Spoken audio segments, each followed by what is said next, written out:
Santiago Niño Becerra, holding the chair of economics at the Ramon University, to have him here and to give us his present view on what's the situation economics-wise. And you all know that, according to the news, apparently things are going worse than in previous years. And a couple of years ago, he would tell us, we will have to be accountable for our own healthcare, or else this will not be sustainable. I love having him here back with us, and really very much looking forward into what he will be telling us.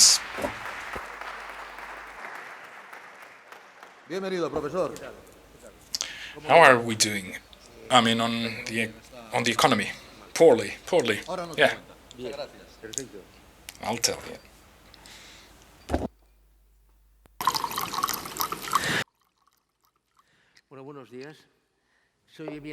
Good morning. Hope you can hear me fine.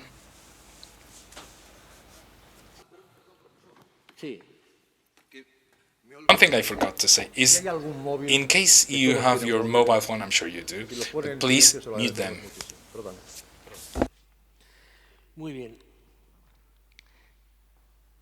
Will there be time for Q&As? Okay, so I will try to speed it up. So I think that these kind of things, I mean, it's mostly up to you to comment on things. I will just go quickly through some flash notes and then you can comment on that. Anyway, there is a notion that is lacking in politics, no matter the political party, and it's the trend. This is the notion. Politics, and not just politicians, indeed, are very much into data. We've just seen published in the headlines that accordingly the unemployment rate in Spain is at 12.6%. It's gone up.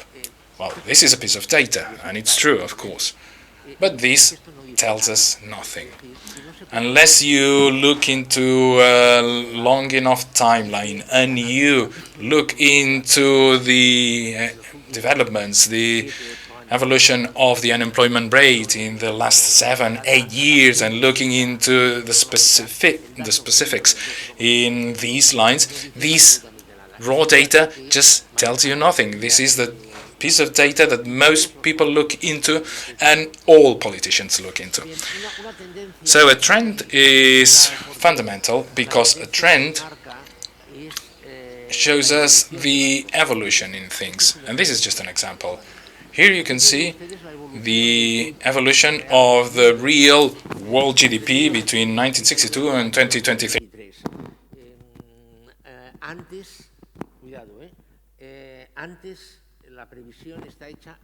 The forecast was done before the pandemic, before the COVID.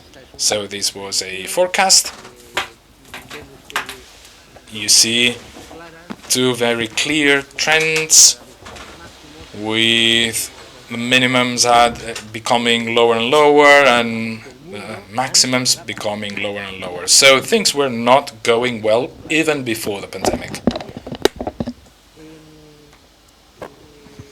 But the thing is that this notion, this concept of a trend, needs to disappear.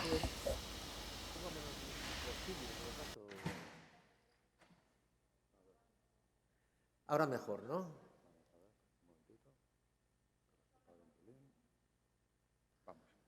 Bien, como decía, este concepto de tendencia ya desaparece. So, this has disappeared because after what happened with the virus, we faced a vertical drop-off, as you can see in the second quarter 2020, which led to all conclusions that had been taken at a given point in time no longer being applicable. Here you can see the evolution on the GDP, the global GDP, between 1970 and 2022. And you can see that the trend up until 2008, 2009 was quite homogeneous, was quite uniform.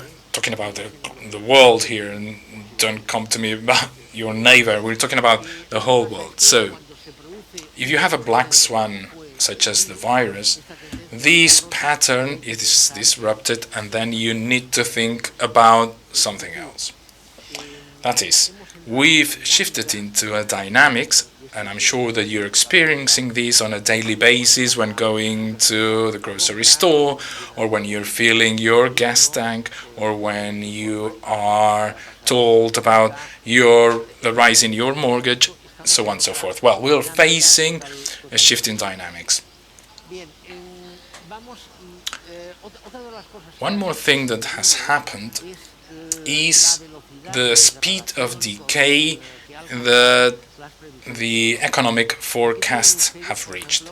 Here you can see the Spanish GDP evolution, and these are just forecast by some serious organizations, as you can see on the left hand side, and that's only looking into 6 months, starting on April 22 up until October the 19th, and in the year 2022.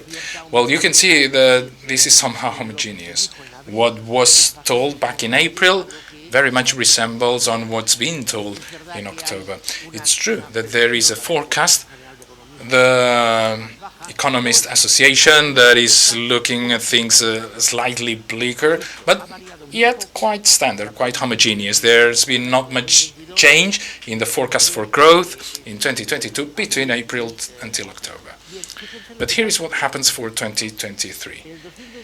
In 2023, on April the 19th, according to the spring report, the IMF said that the Spanish economy would grow by 3.3%. I mean, maybe you remember the comments after the forecast by the IMF, people claiming that that was crazy, that no way Spain would only grow by 3.3, that Spain would grow much higher than that because the recovery was already at pace. And, well, according to the last forecast by Goldman Sachs in October the 19th, it's now at 0.6%.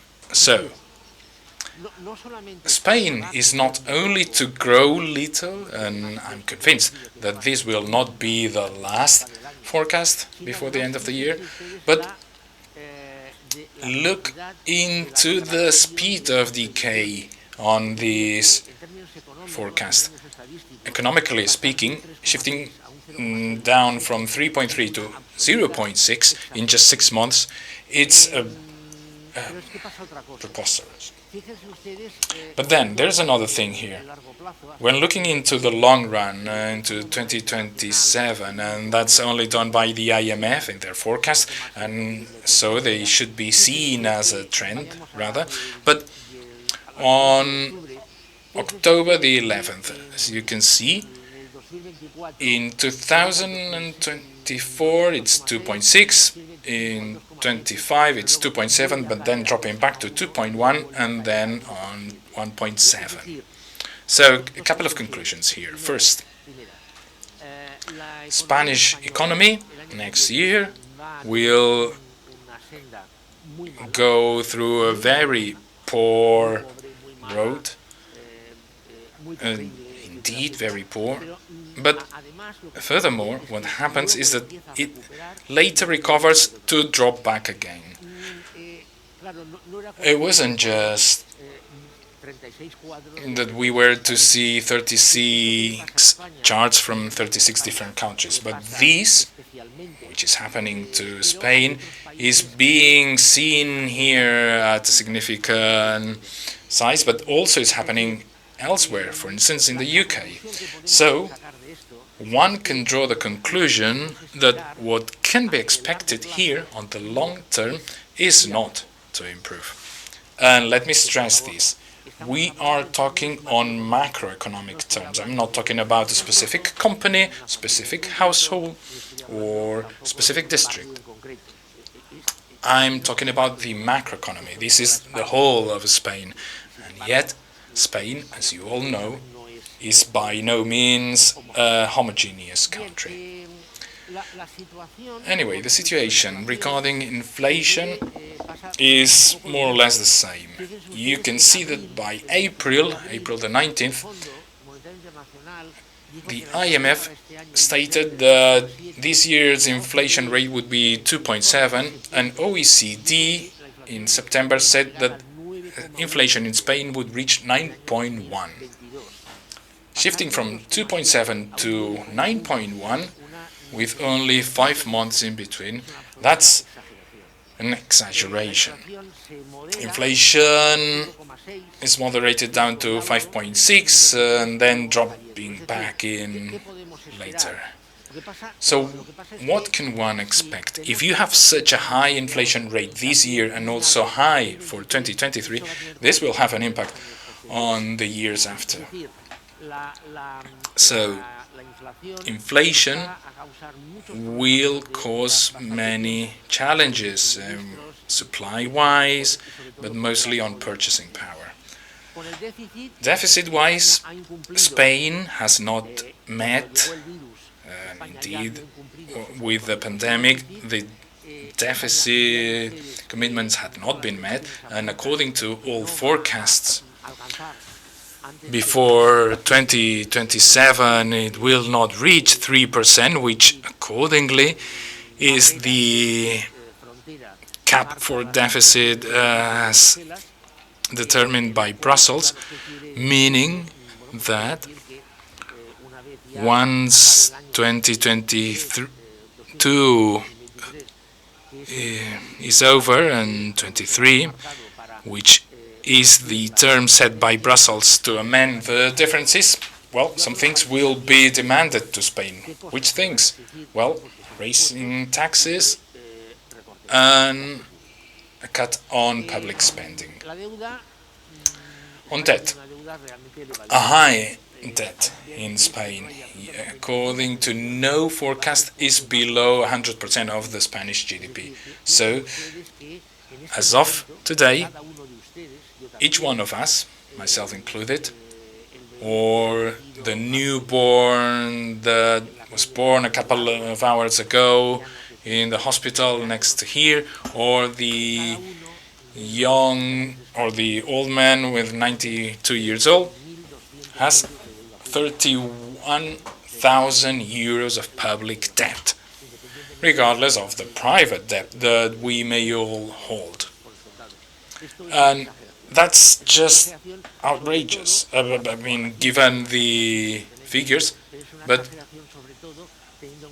even more so considering the situation that the Spanish economy is in. And you may say, well, there are some other countries which are facing like situation, and that's true. But in the case of Spain, that's particularly serious because we have the dubious privilege on being the second country on foreign debt after the United States, and that is the debt held by foreign creditors. In the case of Japan, for instance, the significance of debt is there is a significant amount of debt, but mostly held by Japanese owners, which gives you an operational capability that Spain lacks. And Spain, because of this indebtedness, is forced into behaving, because otherwise foreign investment will say, well, we are not trusting you and we will not be purchasing any more debt from you or renegotiating any more debt from you. So this will force Spain to do whichever Brussels says, either raising taxes or cutting on public spending. And then unemployment.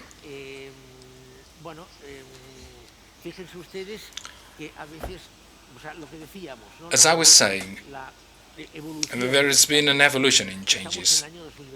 2022, according to the most recent forecast by Funcas, the Savings Banks Federation, is at 12.4% of an unemployment rate. And now we are at 12.6% of unemployment rate. as we have seen published just today. And as kind of an excursion, if I may, the unemployment data are a bit tenuous, to say the least, or fictitious, because this just refers to the number of workforce between 15 to 65 years of age that have expressed their willingness to work. And this is the data as captured by this chart. But this does not capture the amount of hours worked. For instance, in the case of working population, if a person works an hour, when the week after, this is calculated as the person that has worked, even if only worked for an hour. So you really need to zoom in order to have a proper glimpse of the data. The serious problem faced by Spain after looking into these and after seeing this pattern, well, the major issue is productivity here. This chart was produced by a Bloomberg report in 2020,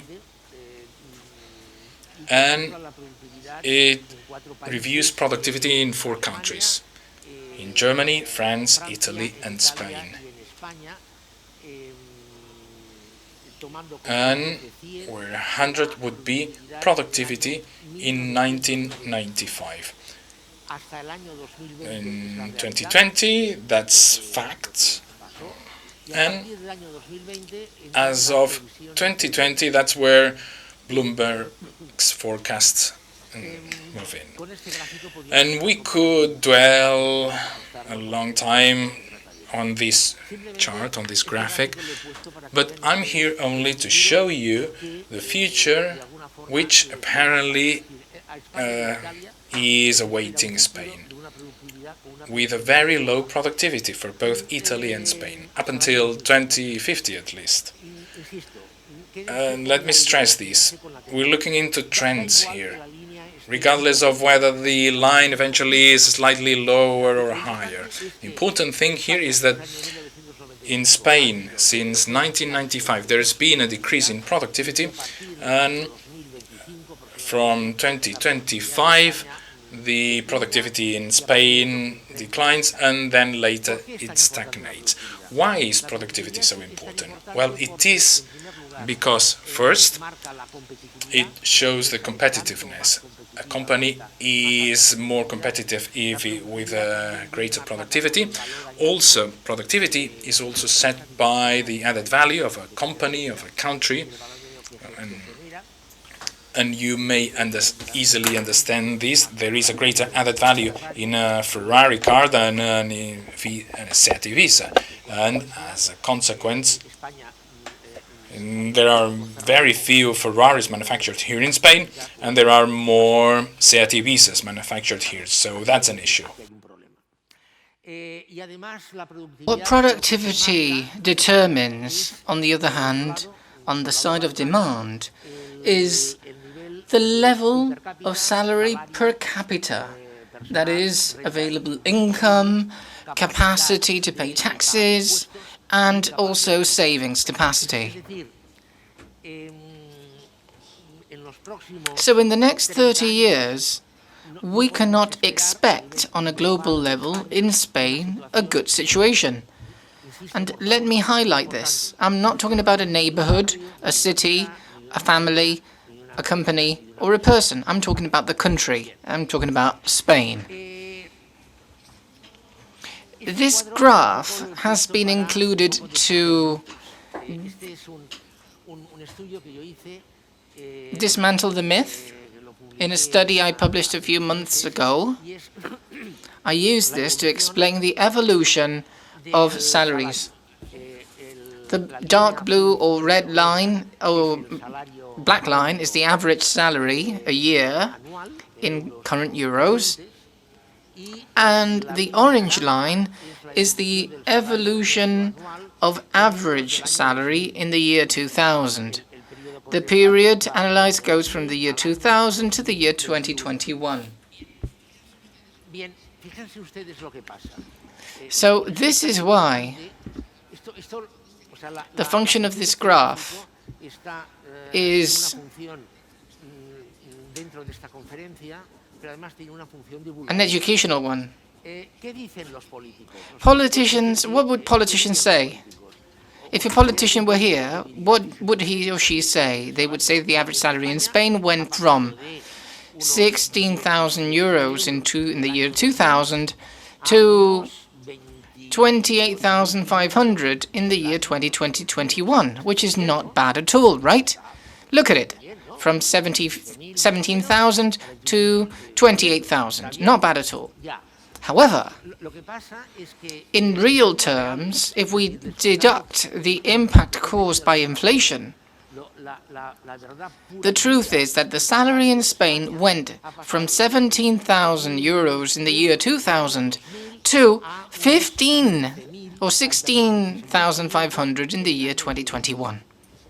So, the real salary in 2021 in Spain is lower than that in 2020, in 2000, sorry.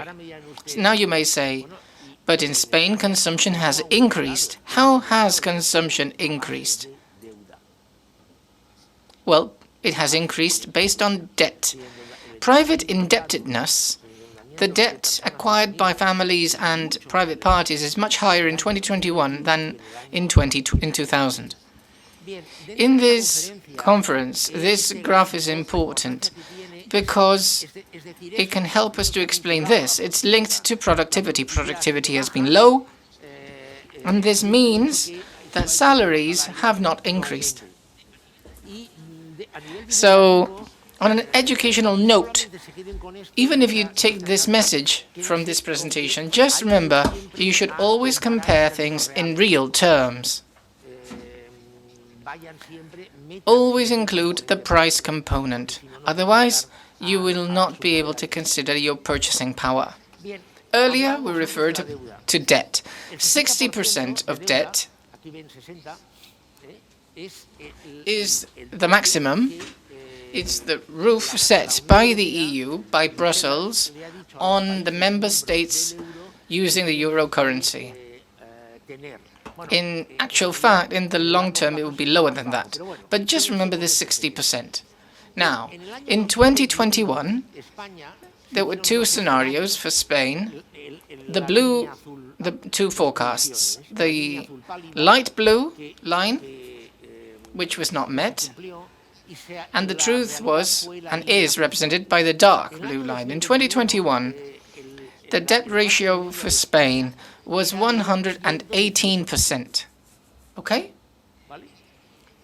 It was 95.5% in 2019. 60%, by the way, is the reference. That's the target of the countries. And in Spain, in 2021, the debt ratio was 118% of the GDP. According to forecasts, Spain will reach that same level of debt, the one it had in 2021, in 2034, because the debt will continue to grow and then it will decrease. It will reach the debt of 2019 in the year 2042. And it will reach that level of debt, 60%, that is the target, by 2056.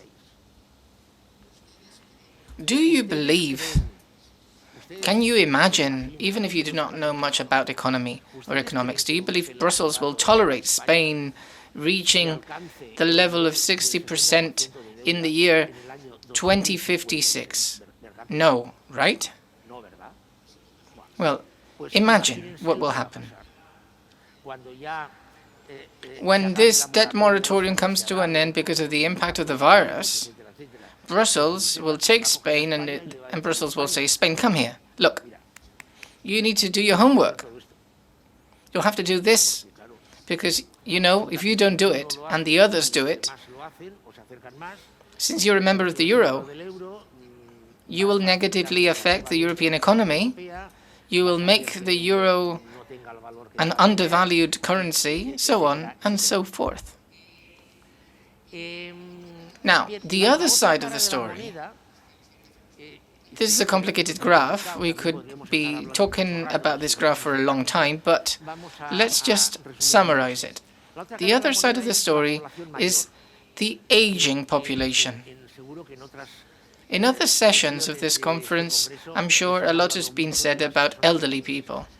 This graph has been taken from a study carried out by the OECD, and it shows population over the age of 65 in relation to the population between 15 and 64 years of age. Why?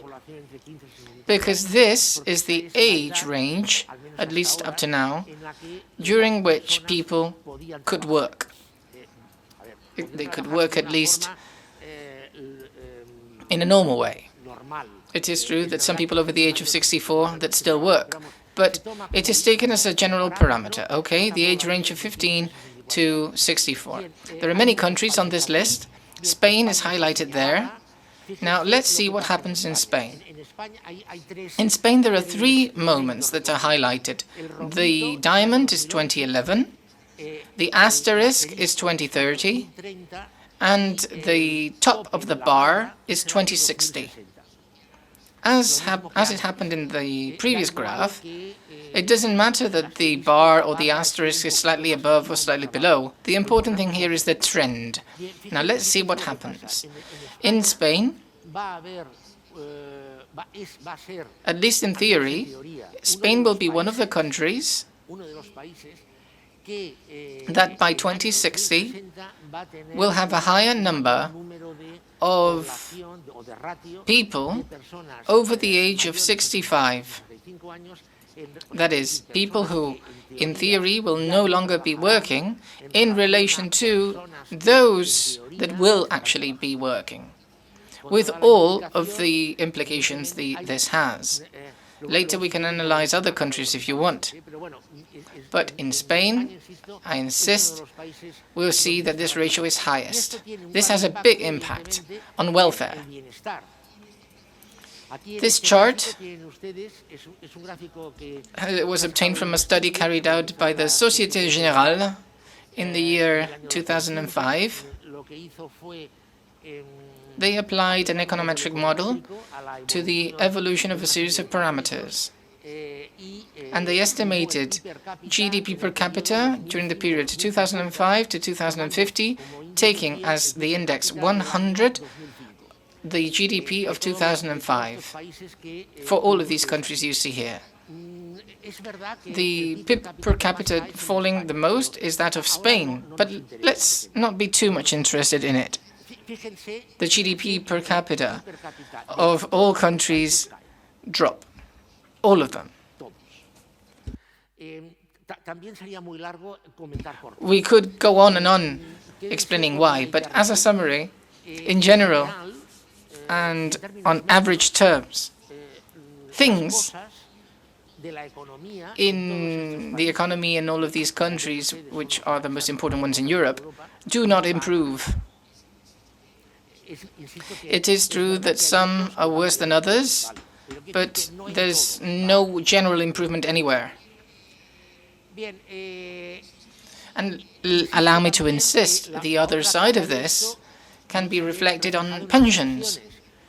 This is the evolution in Spain of social security and the number of affiliates in blue.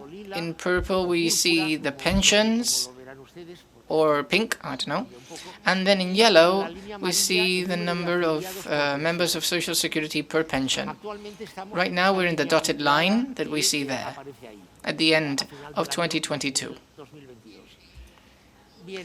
So as you can see, the number of Social Security members per pension is dropping, the number of members of Social Security is stabilized, and the number of pensions is on the rise. Of these three curves, which one is the most important one in operational terms? Obviously, the number of members per pension. As you can see, as of 2015, this yellow line, this curve, started to drop. Actually, by 2050, it will reach 1.2 members per pension. Now you may say, is this little or a lot? It is believed that a pension system, such as the one we have in Spain, in Europe, by and large, is feasible only as of 2.8 and 3 social security members per pension. So the pension system is not sustainable. This pension system is not sustainable. It is not sustainable in any country, not just Spain. In Spain, because of the characteristics of the country, there are more problems, but it is not sustainable anywhere.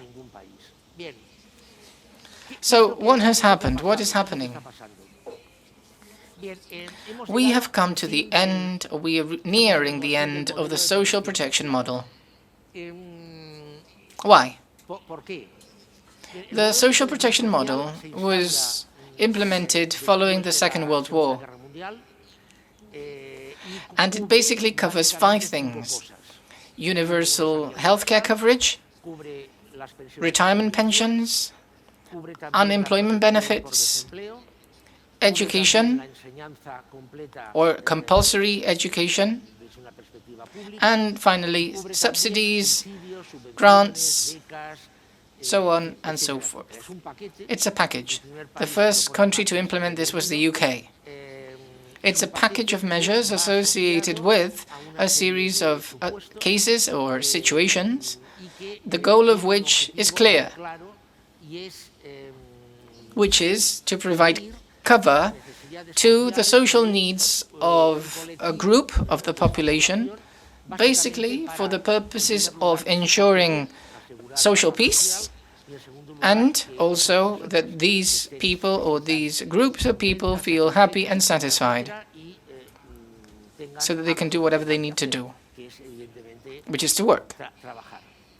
This social protection model is nearing its end as we know it. Why? Because, on the one hand, the needs that led to its implementation are no longer there. You can review papers from time or history textbooks. You will see the social agitation following the Second World War, how high it was. What today is called the radical left was the standard, was the normal at the end of the 40s, beginning of the 50s. The Spanish Socialist Party still had a Marxist ideas, and this created insecurity in the world of capitalism. So the working class was offered this umbrella, this parachute, so that they would be calm. And on the other hand, the situations or the cases that were applicable when the social protection model was created are no longer applicable. And by this I mean full employment. And by full employment I mean there was full employment, no unemployment. Everybody was working. Not because they were compelled to work, but because there was work, there were jobs, there was demand. Second, the second case or assumption was growing salaries and indexed according to inflation. Nowadays, there's little we can say about that. The third case or situation was a constant demand for jobs that would be growing by companies and public bodies. I think there's little we can say about that either. And lastly, a life expectancy following retirement age, that is, after people would stop working, it would be 10 years at the most. Nowadays, we're in the region of 24 and 27 years. Of these 4 situations, none applies. And on the other hand, The needs that led to the creation of this model, which is to provide that social peace, is no longer applicable, because nowadays, thanks to technology and excessive job offers, there is no need for it. So the social protection model that we've known is not systematically needed or economically sustainable. Some ideological reasons have been given. I don't think there are any ideological reasons, though. Oftentimes, we tend to link ideology with the economy, but the economy has little of ideology, no ideology whatsoever. The economy is just numbers. It's rational, it's cold, it's Cartesian. In the economy, there are no feelings, and as a result, there is no ideology. So I believe there are no ideological reasons. This social protection model will not come to an end from one day to the next. It is in transit from a situation, a clear one, to another one, a situation which is becoming increasingly clear. It is in this journey where the person played a passive role, where the citizen was not to be worried about anything, didn't have to think about anything. The citizen just had to do whatever they had to do, and the system would protect the citizen if the citizen behaves well. If the citizen behaves well, the citizen will be protected. The citizen did not have to think, invent, or do anything. This is the situation we have lived, and the situation we are living less and less. From that situation, we saw all of those situations that I already mentioned. We are going to a situation in which the person, the citizen, must carry out an increasingly active role. In what way? The person, the citizen, must be more responsible of what he or she does. This person must carry out actions that should contribute to their own protection. Let me give you the usual example. Smoking is bad. Up to now, we've been told that smoking is bad. Yes, we know that.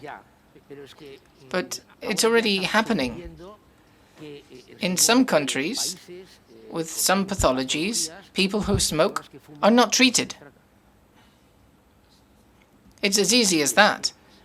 But they might not die, right? Some may say. But yes, they do. They die.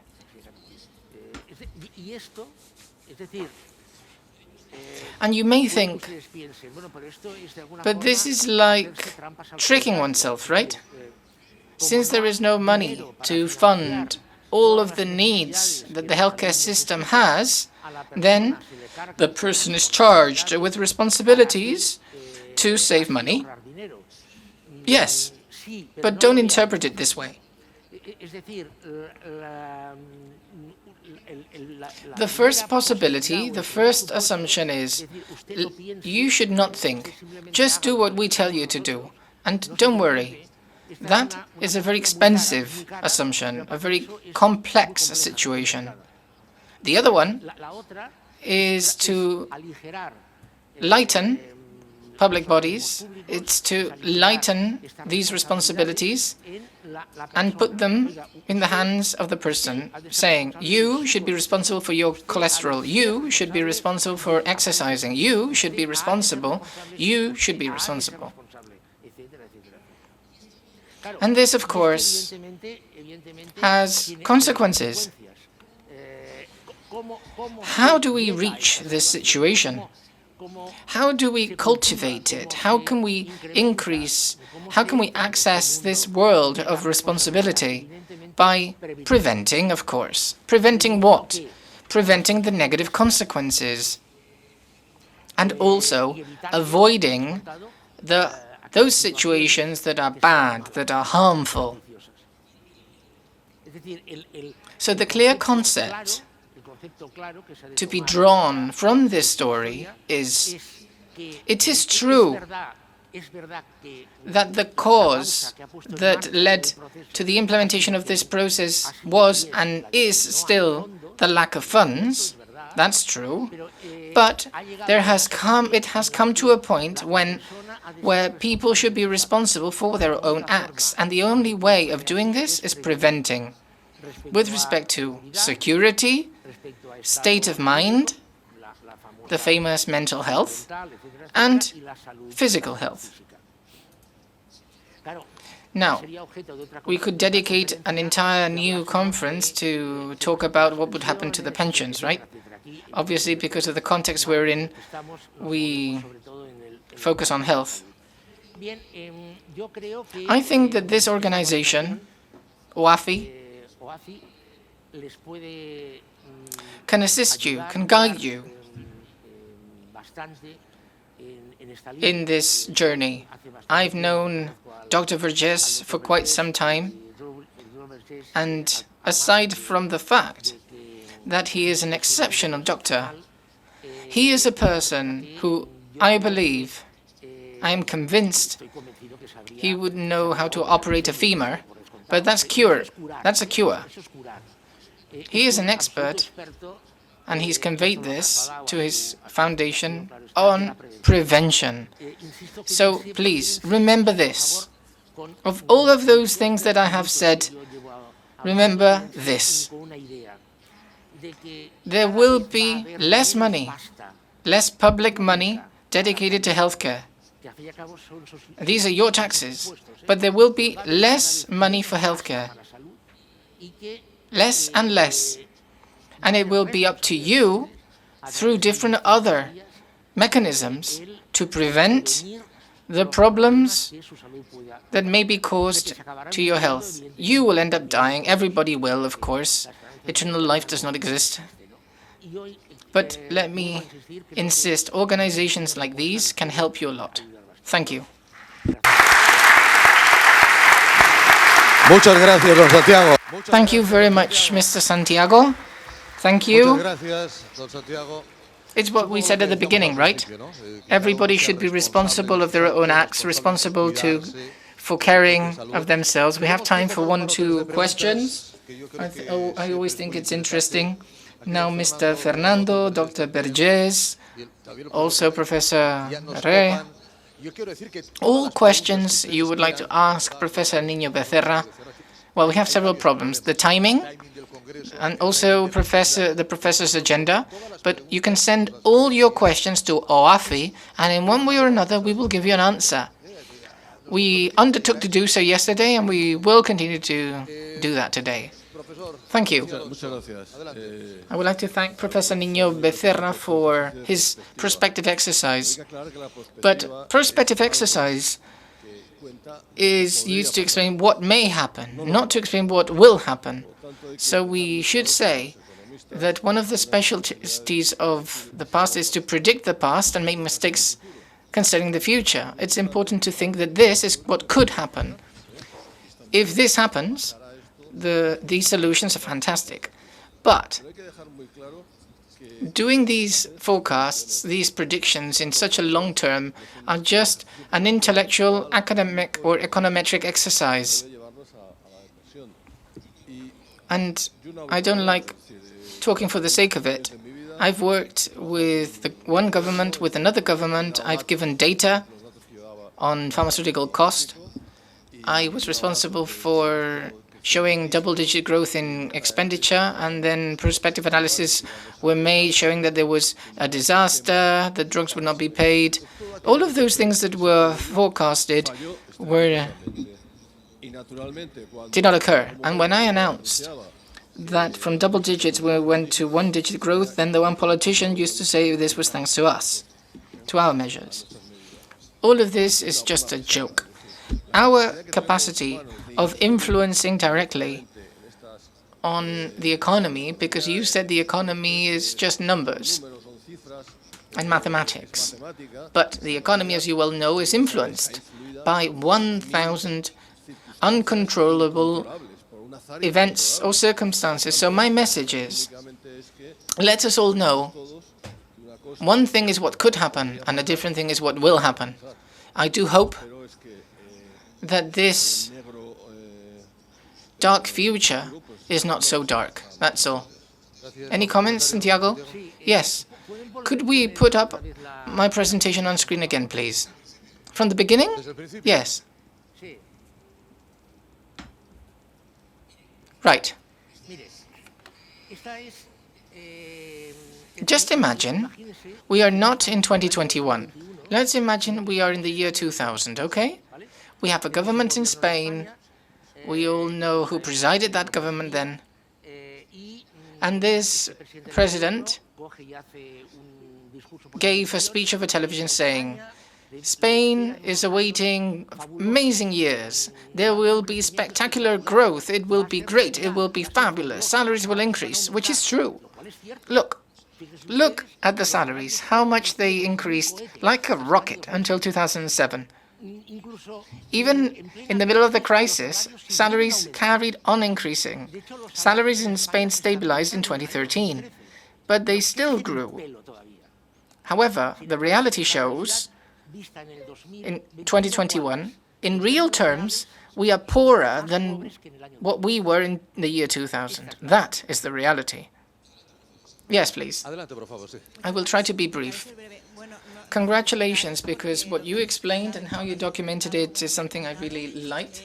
30 years ago, I studied economics, and now I work with patients.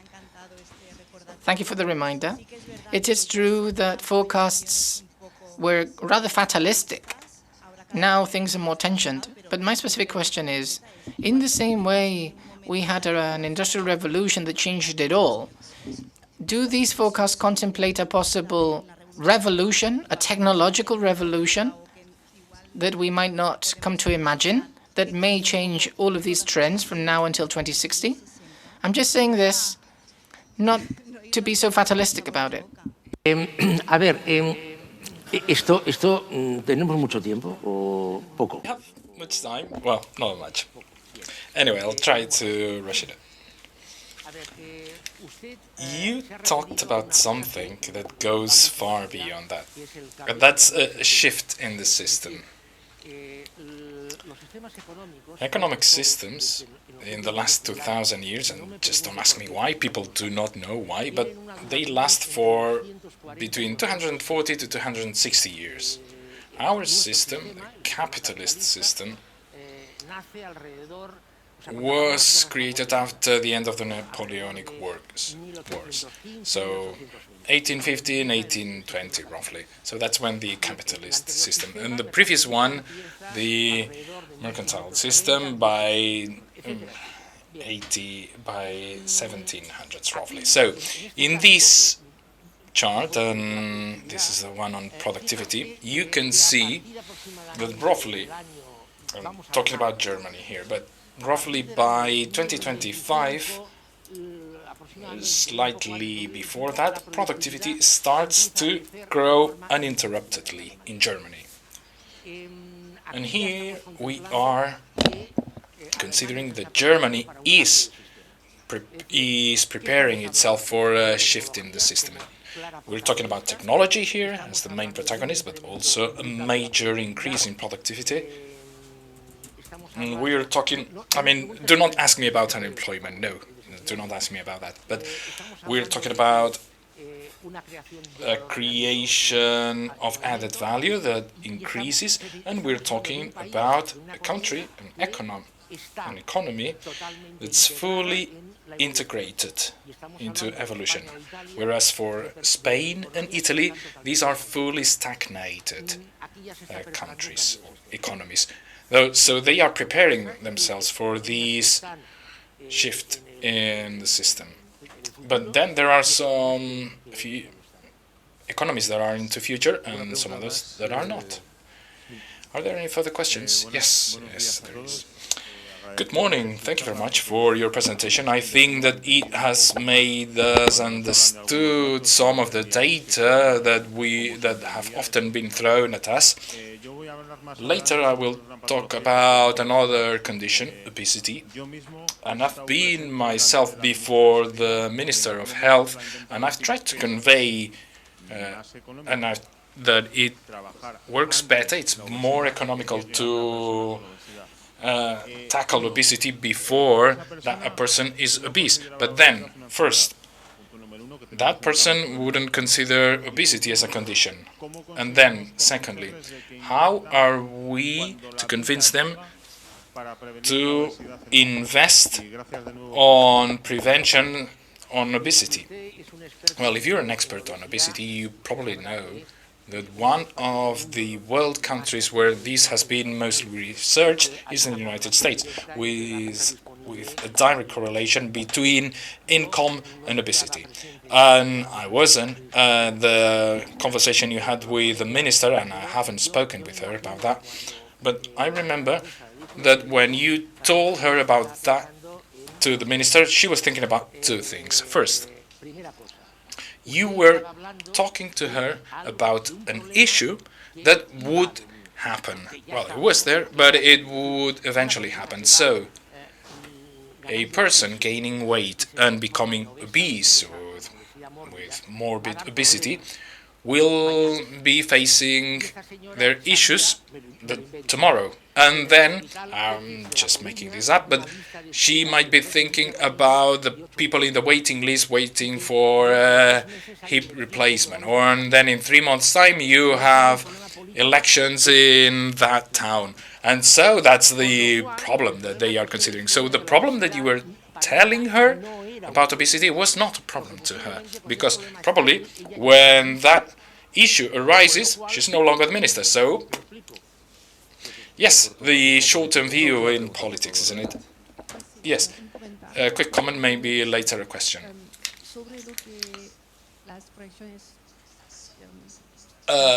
Forecasts might be pessimistic. I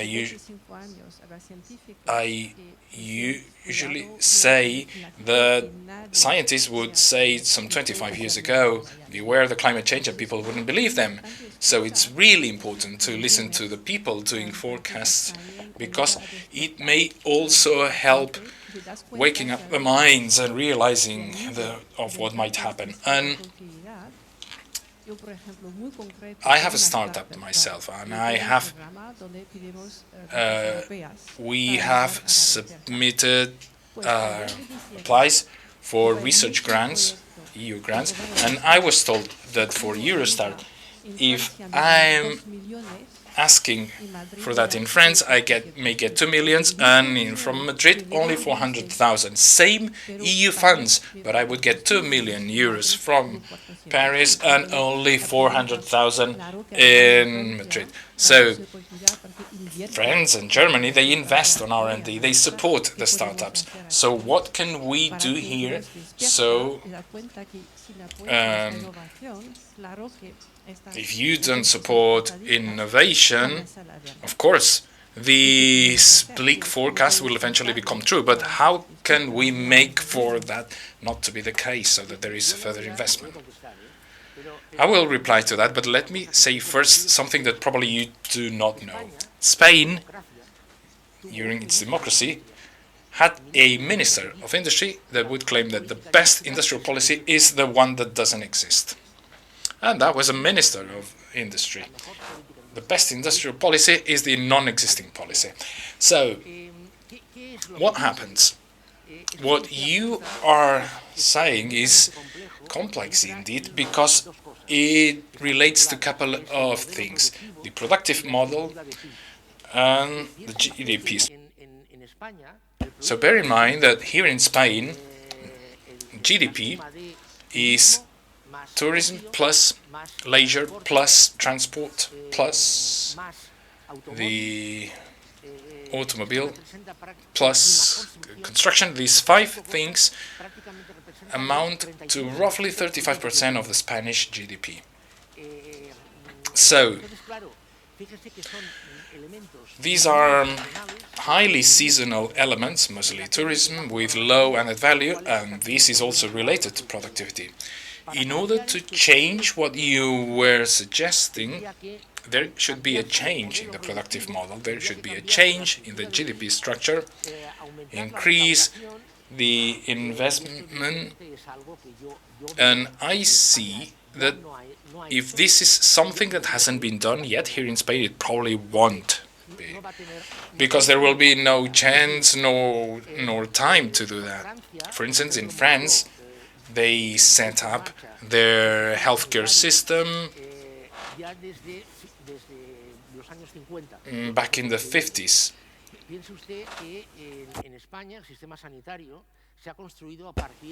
Bear in mind that Spain started developing itself after the 1970s on that matter, so we have a significant delay on that, and I'm sure that he could tell us more about this. But if some 40 years ago you could catch up on these lost 20 years, now these 20 years are gone for good. And so I think that this is an issue that will not be solved in Spain. So, with you, ladies and gentlemen, Professor Niño Becerra. So, please, right.